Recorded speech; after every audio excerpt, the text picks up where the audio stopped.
Assalamualaikum warahmatullahi wabarakatuh. Salam sejahtera untuk kita semua. Jumpa lagi dengan saya Pak Dedi, SMK 4 Jakarta, pada channel Ruang Kelas Pak Dedi. Pada kesempatan ini saya akan mencoba membahas tentang jenis dan cara kerja daripada penampil display TV. Apa penampil display TV itu adalah yang kita tonton, yang kita lihat. Ya, tentu saja ini juga sangat tergantung daripada jenis-jenis TV. Pada penampil display TV ini akan dibuat menjadi dua seri, yaitu edisi 1 dan edisi kedua, karena durasi yang cukup lumayan panjang. Pada edisi yang pertama kali ini kita akan membahas cara kerja daripada penampil display TV CRT atau tabung gambar.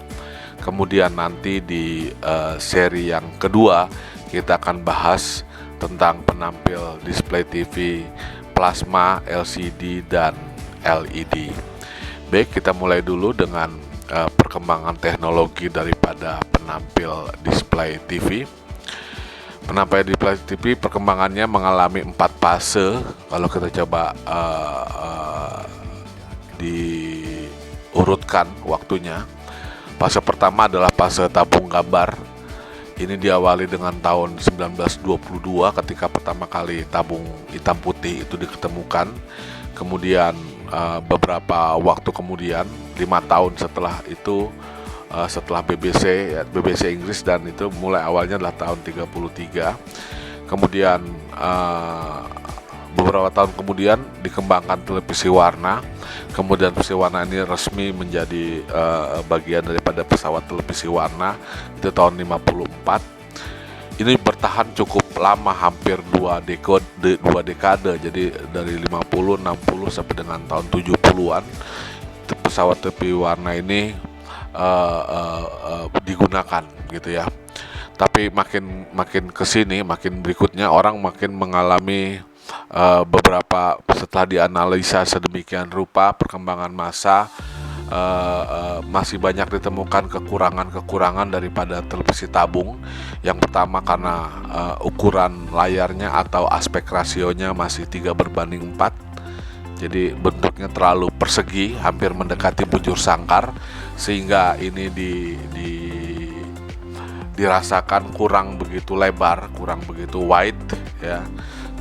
Sehingga orang mencari alternatif gimana kalau layarnya mesti kita bikin agak lebih lebar seperti standar yang ada di bioskop. Kemudian bentuk TV juga cukup besar ya, tebal TV-nya kalau CRT ini, karena dia memang masih menggunakan tabung gambar. Selain itu ada permasalahan penggunaan daya yang juga cukup besar ya, dan masih banyak lagi kelemahannya. Kemudian disempurnakan, orang mencari alternatif bagaimana membuat satu TV yang bentuknya lebih lebar, kemudian dia lebih tipis. Kemudian teknologi berikutnya adalah sekitar tahun 70-an itu orang sudah mulai dikembangkan televisi plasma ya. Plasma ini tadinya bertujuan akan menggantikan tabung gambar ya, tapi ternyata begitu dianalisa memang sudah sempurna, artinya bisa menampilkan warna yang datar ya, kemudian perbandingannya wide-nya lebih lebar, kemudian bentuknya juga tidak menonjol lagi, sudah tipis, bisa dipasang.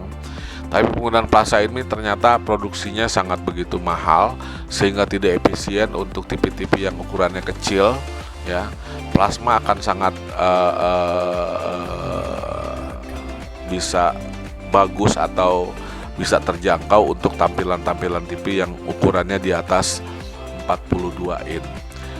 Masih ada kekurangan juga di plasma. Kemudian disempurnakanlah TV-TV zaman sekarang ini dengan menggunakan 2 jenis display, yaitu sistem LCD dan sistem LED.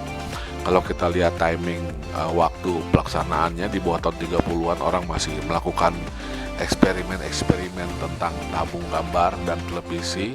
Tahun 33 BBC sudah memancar. Ini zamannya adalah zamannya televisi hitam putih. Dia bertahan sampai dengan hingga tahun 70-an TV hitam putih. Kemudian orang mengembangkan dengan televisi berwarna, dan di 80-an udah ketemu sistem yang plasma ya. Kemudian dikembangkan lagi pada tahun sekarang ini sudah berkembang TV LCD dan LED yang sekarang. Kalau kita coba jabarkan apa jenis-jenis display ini ya, sebetulnya dia ada mengalami 4 fase sebetulnya perkembangan CRT itu. Diawali dengan tahun 22, itu awalnya diketemukannya yang menggunakan sistem TV tabung ya. TV tabung sendiri ada televisi hitam putih yang ketemu tahun 22, kemudian tahun 54 baru ketemu TV hitam putihnya. TV warna, color TV. Nah, color TV sendiri juga berkembang mengalami 3 fase perkembangan. Diawali dengan yang paling pertama kali adalah sistem delta gun. Di sistem delta gun ini masih ditemukan beberapa kekurangan, diantaranya dengan color yang kurang begitu tajam ya. Kemudian juga sering terjadi kesalahan dalam penembakan pixel warnanya ya, untuk fokus ya, itu ada masalah sehingga disempurnakan oleh sistem PIL. Nah, PIL juga masih ada kelemahan, dikembangkan lagi yang terakhir yang cukup memiliki kualitas yang baik untuk sistem jenis CRT ini adalah sistem Trinitron. Inilah pembahasan kita pada edisi yang pertama ini, jenis penampil dengan CRT. Kemudian nanti di edisi keduanya daripada jenis penampil ini kita akan bahas secara detail tentang plasma, LCD, dan LED. Kita amati dulu dengan jenis CRT yang pertama, yaitu sistem CRT monokrom. Inilah CRT yang monokrom. CRT adalah katoda ray tube, adalah tabung gambar televisi hitam putih. Konstruksinya dari samping seperti ini. Jadi kalau kita lihat memang televisi tidak bisa tipis, karena memang konstruksi daripada TV itu sendiri sudah ada bagian elektron gun yang menonjol ke belakang. Konstruksinya sendiri TV hitam putih ini adalah kaca, terbuat dari bahan kaca, makanya dia berat sekali. Kacanya cukup tebal. Di balik kaca dilapisi oleh pospor di bagian layar, pospor. Kemudian di belakang ini adalah bagian elektrodanya ya. Nah, bagian elektron gun ya, penembak elektron. Di sini cara kerjanya adalah nanti ada elektron dari katoda yang bisa dipancarkan ke depan, dipercepat, difokuskan, ya, diatur, dikontrol oleh grid-grid pembantu yang ada pada elektron gun, sehingga berkas elektron ini satu berkas akan ditembakkan ke depan, ditarik oleh tegangan tinggi yang berasal dari anoda. Untuk TV hitam putih tegangan anodanya cukup tinggi, yaitu sebesar 11 kV, sehingga tegangan katoda yang min, elektronnya akan tertarik ke depan sehingga dia dapat membentur lapisan fosfor yang ada di depan. Ini adalah bagian-bagian daripada elektron gun. Kakinya di sini ada 8. Nanti akan kita bahas, kita jabarkan. Inilah konstruksi daripada elektron gunnya. Jadi kaki-kakinya ada satu katoda, kemudian 2 buah kaki untuk filamen atau heater untuk memanaskan katoda.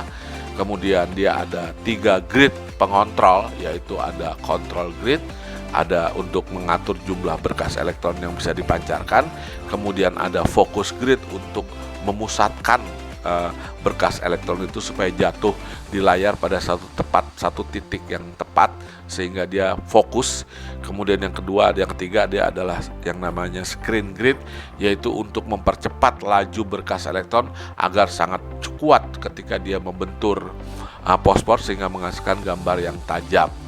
Cara kerja daripada CRT TV hitam putih, konstruksinya seperti ini.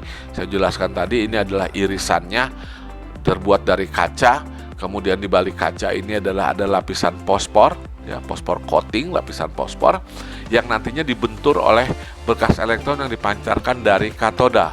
Ya, katoda ini menghasilkan elektron negatif yang ketarik ke depan. Kenapa dia bisa ditarik ke depan? Karena ada beda potensial, yaitu di depan dikasih anoda, dikasih dengan tegangan tinggi sebesar 11 kV, sehingga beda selisih ini mengakibatkan laju elektron akan tertarik dari katoda ke anoda harusnya belok begini ya, ke anoda elektron itu.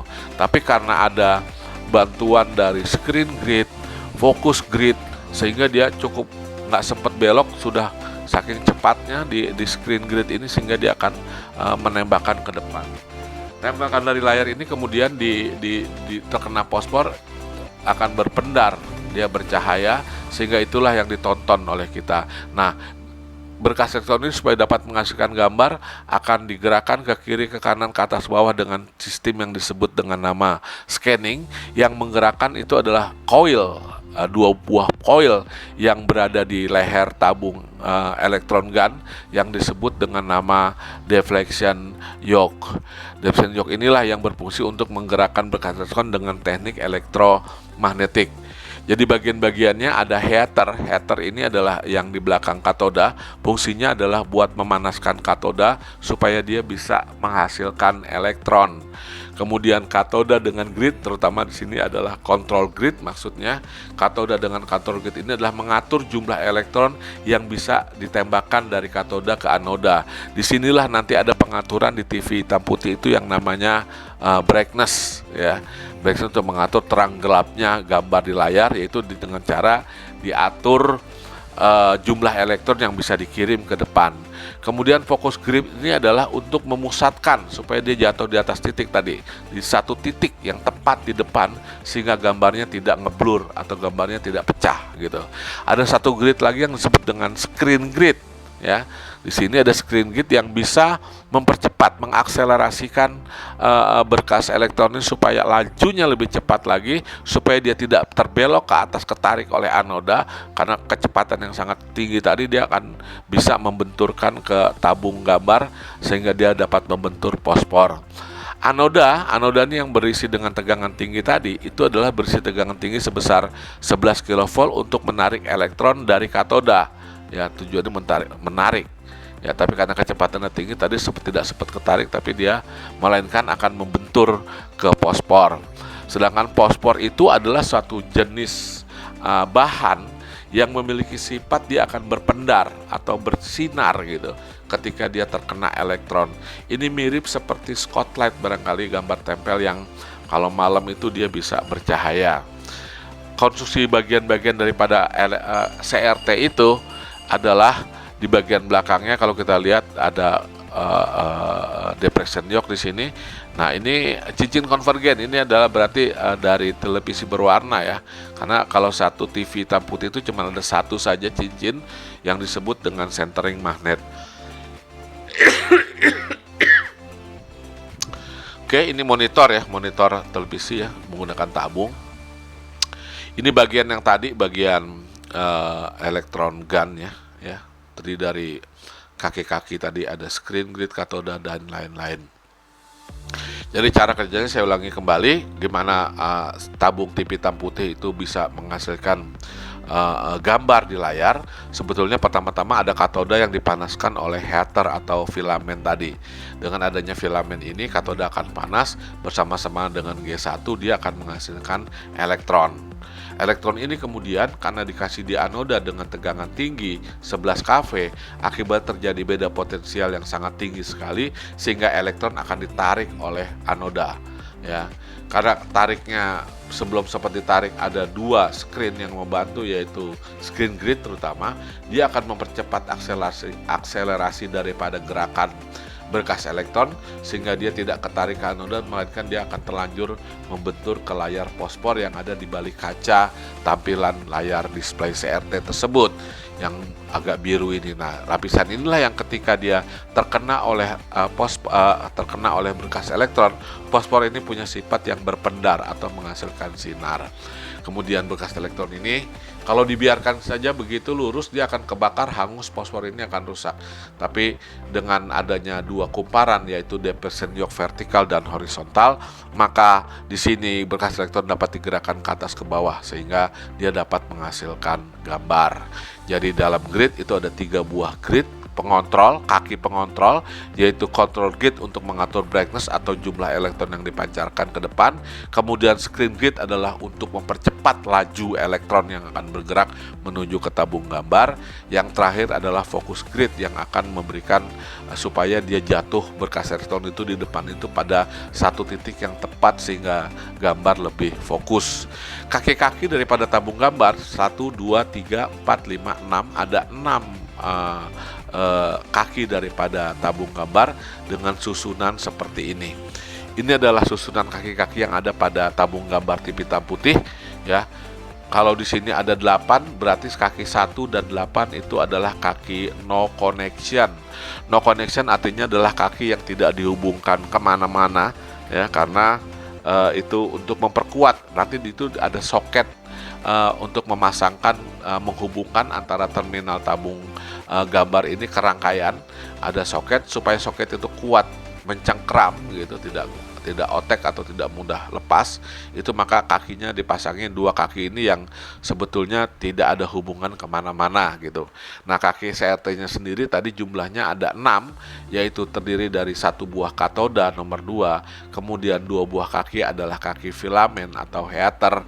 Ya, kemudian kaki 5, 6, 7 adalah berupa grid-grid pengendali, yaitu yang nomor 5 adalah control grid, yang ke-6 adalah focus grid, screen grid, yang ke-7 adalah focus grid. Itulah kaki-kaki bagian-bagian ada pada pesawat televisi hitam putih, dan jenis-jenisnya TV hitam putih tabung CRT-nya itu tidak hanya ada pada televisi, tapi pada contoh-contoh lain ada penampil osiloskop misalnya ya. Jadi osiloskop juga merupakan menggunakan CRT tabung hitam putih, tapi ukurannya dia lebih kecil dan jenis fosfornya juga berbeda.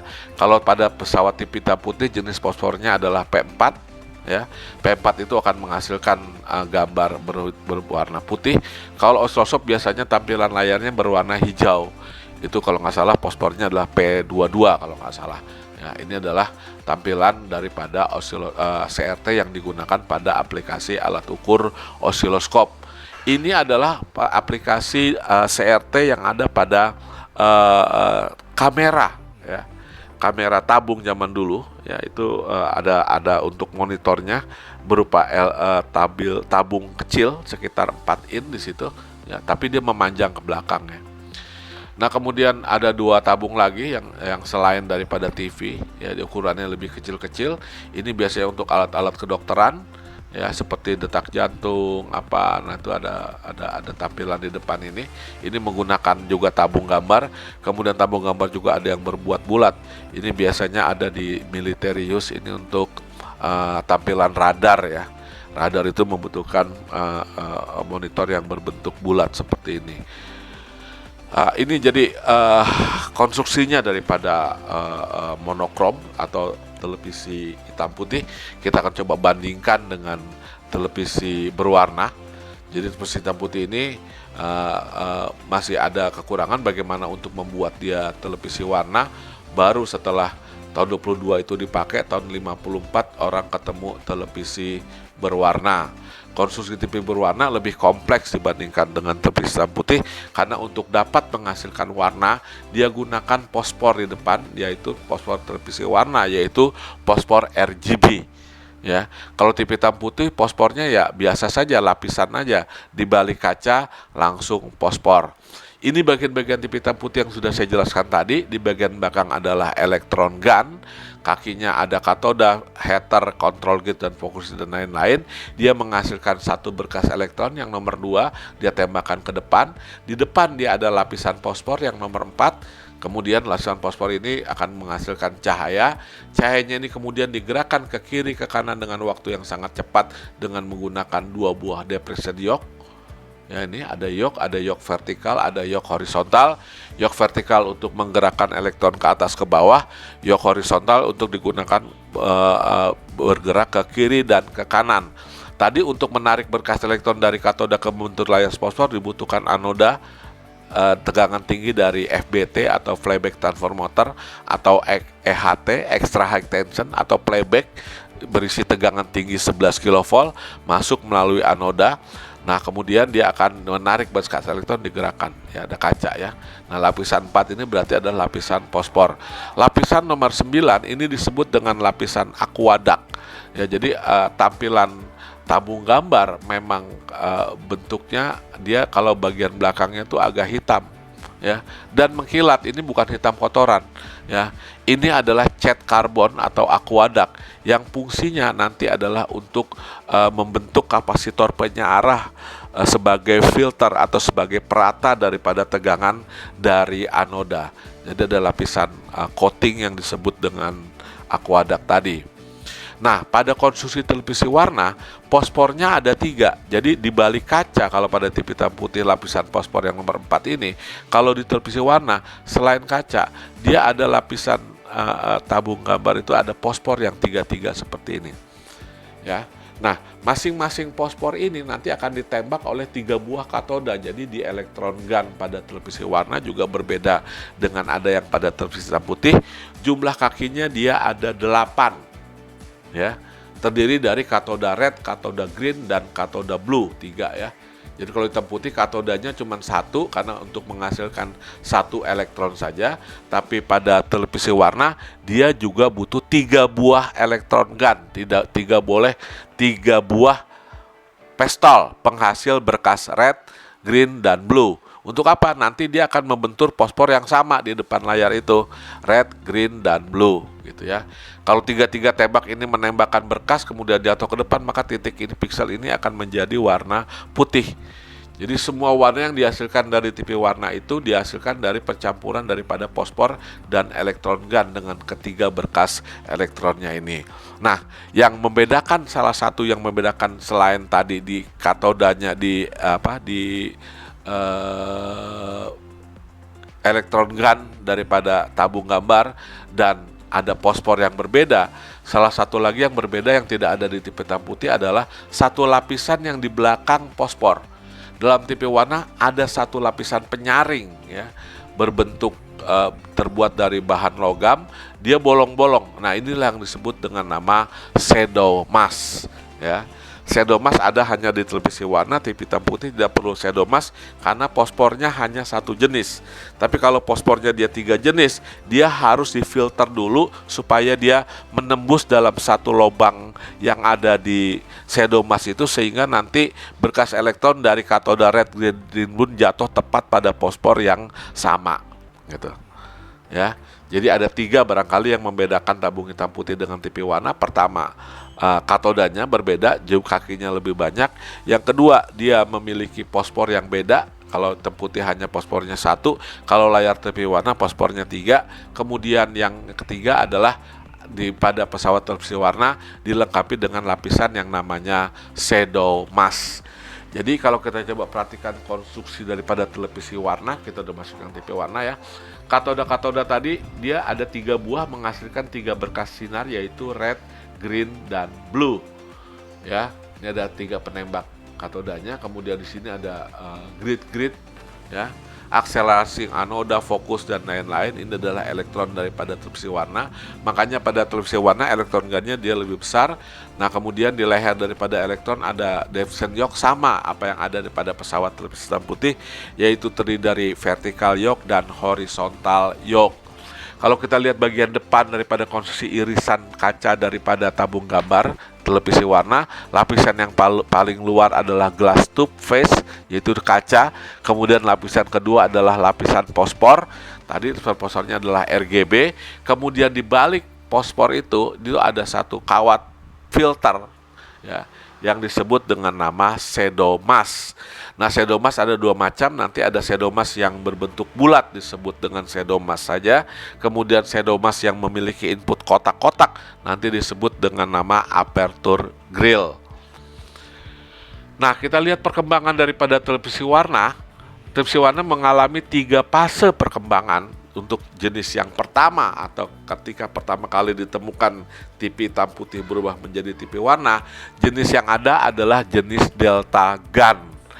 Dengan delta gun itu artinya adalah perbedaannya sama-sama menghasilkan katoda dari 3 buah penembak elektron gun.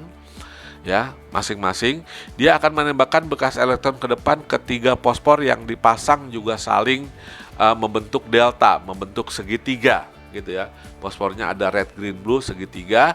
Kemudian dia tembakkan ke dalam perantara pseudomas berbentuk lingkaran. Jadi pada sistem CRT pseudomas, dia tembakannya dipasang membentuk segitiga, ya. Kemudian masing-masing elektron akan menembakkan 1 elektron ke depan. Di depan ada segitiga juga fosfor. Supaya dia tepat jatuh ke tempat yang sama, maka dia dimasukkan dulu ke dalam satu lubang yang namanya adalah pseudomas. Nah, kita lihat di sini pada televisi jenis pseudomas ini, dengan memasang dia berbentuk segitiga, masih banyak celah-celah kosong berwarna hitam ini yang tidak ada fosfornya. Ini diyakini oleh beberapa ahli bahwa ini menghasilkan kelemahan, yaitu gambarnya kurang begitu jelas karena masih ada unsur hitamnya atau seperti redup seperti itu, tidak optimal. Nah, kemudian orang mengembangkan dari sistem delta ini. Delta tadi ya, elektron negannya ada 3, dia membentuk segitiga. Dia akan kembangkan gimana caranya supaya dia lebih halus gambarnya. Maka ketemulah teknologi yang disebut dengan nama PIL atau Precision Inline. Apa bedanya Precision Inline dengan delta? Ya. Nah, kalau pada delta, tembakan elektronnya adalah disusun sedemikian rupa membentuk segitiga, tapi pada tabung precision inline tidak dibikin segitiga, yaitu melainkan dia diletakkan secara sejajar, ya. Nah, kenapa dia harus sejajar? Karena fosfornya tadi tidak dipasang secara tiga-tiga tadi RGB, melainkan dia sudah dipasang seperti fosfor yang berbentuk stripe. Jadi sebaris-sebaris gitu. Red segaris, black segaris, blue segaris. Nah, supaya dia jatuh tepat pada yang sama, maka pseudomasnya pun tidak bisa lagi dibuat bulat, melainkan dia berbentuk kotak-kotak gitu. Jadi ada 3 barangkali yang membedakan inline dengan PIL tadi ya, yaitu yang pertama, kalau pada CRT yang pertama yang disebut dengan sistem delta, katodanya penembakan yang berbentuk segitiga, fosfornya juga segitiga, maka pseudomasnya akan berbentuk bulat. Tapi pada jenis yang namanya PIL ini adalah justru elektron gunnya, penembak elektronnya dibikin satu baris, fosfornya juga stripes, kemudian pseudomasnya otomatis dia akan berbentuk kotak-kotak yang disebut dengan nama aperture grill. Jadi ini perbedaannya, ini adalah yang namanya delta, ini yang namanya inline. Apa bedanya tadi? Ya, kalau ini dia membentuk segitiga di delta, di inline dia garis lurus. Kalau di sini menghasilkan elektron yang dipasang secara segitiga, kalau yang sistem inline dia sudah straight bar. Ya. Kemudian yang ketiga bedanya adalah kalau di pseudomas delta dia bulat konstruksi pseudomasnya, maka aperture grill di sini namanya sudah menjadi pseudomas aperture grill berbentuk kotak-kotak gitu. Ya.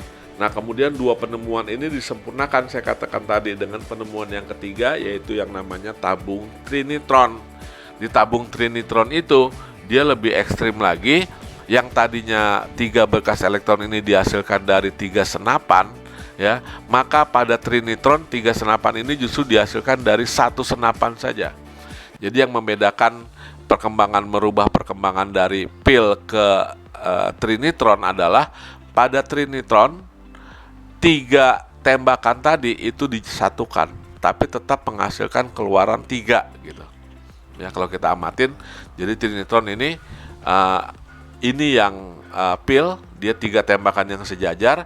Kalau dia trinitron 1 tembakan tapi dia menghasilkan 3 berkas elektron. Itu yang pertama. Yang kedua adalah kalau fosfornya sama, nggak ada berubah, masih menggunakan stripe, ya, blok-blok warna.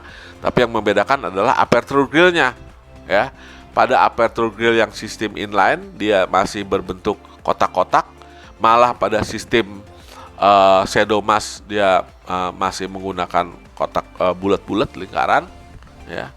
pada jenis yang pertama yaitu sistem delta, disempurnakan oleh sistem inline pakai kotak-kotak. Nah, pada sistem trinitron sudah nggak ada kotak-kotak lagi, melainkan dia garis lurus, sehingga cahayanya bisa lebih tajam dan lebih efisien. Efisiennya tadi 3 senapan itu tidak usah satu-satu, tapi dibuat saja satu senapan tapi menghasilkan 3 buah berkas sekaligus, yaitu R, G, dan B. Kalau kita amati lebih detail penggunaan TV delta dengan 3 buah fosfor, terlihat jelas. Kalau ini gambarnya bagus ya, tapi kalau udah diperjelas makin kelihatan bintik-bintiknya. Kalau diperjelas lagi, nampak akan terlihat bahwa setiap warna itu dihasilkan dari percampuran 3 buah fosfor RGB yang diletakkan atau membentuk segitiga. Ya, tapi kalau dia sudah digunakan sistem aperture grill, maka gambarnya adalah bisa seperti ini. Ini hasil daripada gambar aperture grill yang tidak lagi berbentuk bulat-bulat titik-titik, tapi dia sudah mulai berbentuk garis. Kalau dipesar lagi garis, jadi warnanya dia lebih penuh, tidak terlalu banyak hitam-hitamnya. Ya, nah itu perbedaan daripada shadow mask dengan aperture grill. Ada contoh lagi perbandingan antara shadow mask dengan aperture grill seperti ini. Kalau shadow mask ada bulat-bulat, riak-riak kalau diperbesar.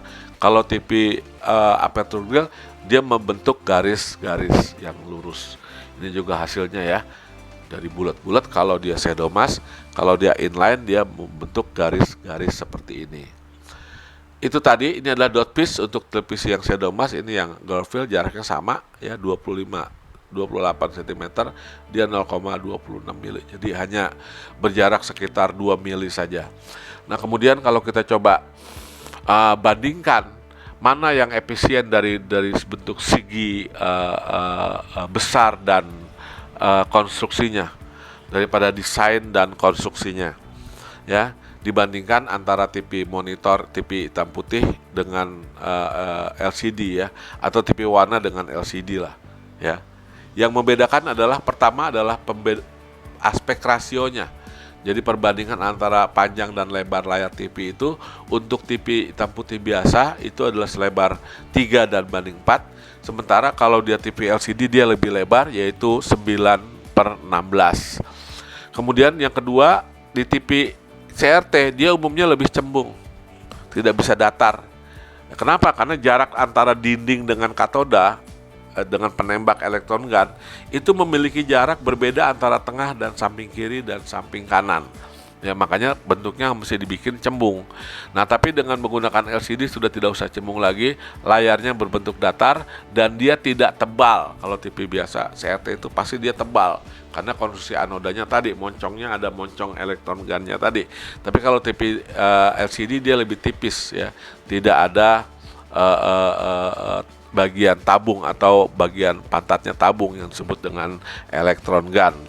Dan yang keempat itu adalah tampilan CRT ini selalu berat fisiknya ya, tabungnya kalau diangkat ya. Kalau LCD itu tipis, kalau tabung warna itu betul-betul dari kaca ya. Kalau ini kacanya tipis, lembar tipis saja ya. Itu adalah kelebihan dan kekurangan atau perbedaan antara TV CRT dengan LCD dipandang dari desain dan konstruksi. Nah, bagaimana kita akan coba melihat beda TV CRT dan TV LCD dipandang dari segi pemakaian dayanya. Ini akan saya coba bandingkan 2 buah jenis TV, yang satu 2005, yang satu 2011. Ya, sama-sama TV 32 in. Kita lihat Sony 32 in, dia konsumsi dayanya adalah 87,6 watt dalam kondisi hidup. Tapi kalau dalam kondisi mati disimpan saja, maka dayanya bisa tersimpan sebesar 13,9. Lumayan 13,9 dalam standby. Kalau kita pegang juga dia akan terasa juga setrumnya. Nah, kalau kita lihat dengan tabung LCD, TV LCD dengan ukuran yang sama 32 in, dayanya tuh dalam in use cuma 38,5 watt. Malah dalam standby cuma 0,2 watt, kecil sekali dia. Ya. Jadi dari segi pemakaian daya dapat dilihat dari perbandingan dua televisi ini, nampak bahwa televisi jenis tabung itu memiliki daya yang lebih besar. Contohnya di 32 in aja, di sini yang satu 87,6, yang satu cuma 38. Jadi hampir separuhnya daripada pemakaian daya televisi LCD. Itu barangkali yang bisa saya sampaikan pada pembahasan awal bagian 1 pada rangkaian penampil CD menggunakan tabung gambar atau CRT. Kita jumpa lagi pada sayangan panel display yang kedua untuk membahas materi tentang televisi plasma, LCD, dan TV LED. Sekian dari saya. Terima kasih atas segala perhatian. Akhirul kalam saya ucapkan Assalamualaikum warahmatullahi wabarakatuh.